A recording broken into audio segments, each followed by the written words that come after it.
You ask Tiger to solve. This deals with linear equations with one unknown. The final result is n equals -7. Let's solve it step by step. Simplify the expression. Simplify the arithmetic. Group all constants on the right side of the equation. Subtract 4 from both sides. Simplify the arithmetic.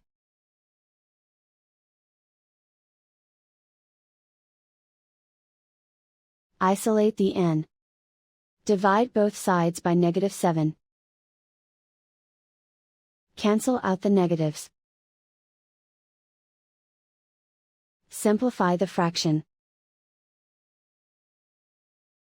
Move the negative sign from the denominator to the numerator. Find the greatest common factor of the numerator and denominator. Factor out and cancel the greatest common factor. And so the final result is n equals -7.